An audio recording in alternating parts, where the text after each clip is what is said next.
Selepas Muhyiddin Yassin mengambil alih kerajaan, dia membuat perubahan struktur kerajaan yang pertama kali menyaksikan tiada jawatan timbalan Perdana Menteri.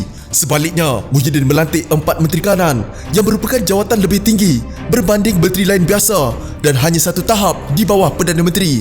Muhyiddin yang juga Presiden Bersatu melantik 2 pemimpin dari partinya dan masing-masing satu dari GPS dan UMNO bagi mengisi jawatan Menteri Kanan. Dalam wawancara bersama Malaysia Kini pada Khamis lalu, Dr. Mahathir Mohamad menyifatkan Muhyiddin Yassin sebagai Perdana Menteri yang sangat lemah. He is very weak. He depends upon UMNO and PAS. Dia tak berani pun pilih timbalan Perdana Menterinya, katanya. Mahathir berkata, Muhyiddin juga gagal mengambil tindakan terhadap menterinya yang melanggar peraturan termasuk perintah kuarantin wajib COVID-19 kerana dia bergantung kepada UMNO dan PAS bagi meneruskan kelangsungannya sebagai Perdana Menteri. Dia sangat lemah. Dia bergantung pada UMNO dan PAS. Kalau dia ambil tindakan terhadap UMNO dan PAS, mereka akan keluar dan mereka kerajaan akan tumbang. Tetapi dia orang UMNO dan PAS pula ada masalah. Kalau dibagi Muhyiddin tumbang, dia pun tumbang juga.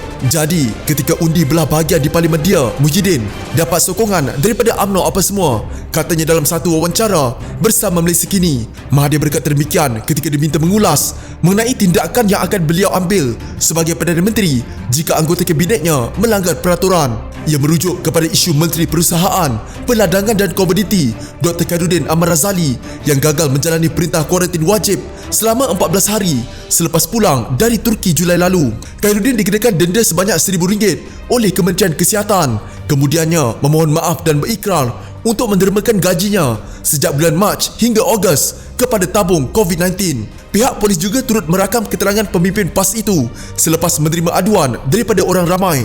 Selain Khairuddin, 2 timbalan Menteri Kerajaan Perikatan Nasional telah mencetuskan kontroversi berhubung isu penuntut Universiti Malaysia Sabah UMS, Viviana Musibin yang terpaksa memanjat pokok bagi mendapatkan capaian internet untuk menduduki peperiksaan dalam talian ketika Perintah Kawalan Pergerakan atau PKP. Timbalan Menteri Komunikasi dan Multimedia Zahidi Zainul Abidin dalam satu kenyataan di Dewan Rakyat berkata perkara itu tidak benar dan menyifatkan Viviana sebagai YouTuber yang cuba menarik populariti.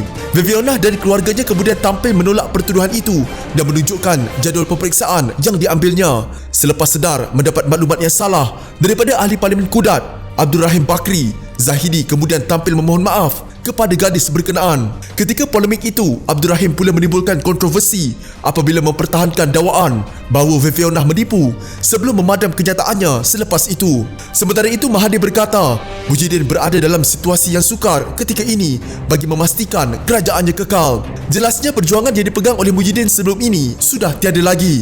Perjuangan dulu tak kira. Dia nak kira sokongan bagi dia. Sebab itu dia nampak kalau bersatu jadi pelbagai kaum boleh dapat sokongan kaum India daripada Muhammad Azmin Ali punya orang.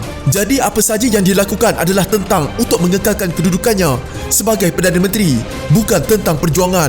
Dia sekarang korup seperti Najib Razak pasal dia guna duit nak bagi jatuh kerajaan warisan di Sabah, katanya lagi. Jika anda mempunyai gejala seperti demam, batuk dan sesak nafas, jangan berlengah untuk terus ke klinik atau hospital bagi menjalani ujian saringan bersama kita tangani wabak COVID-19.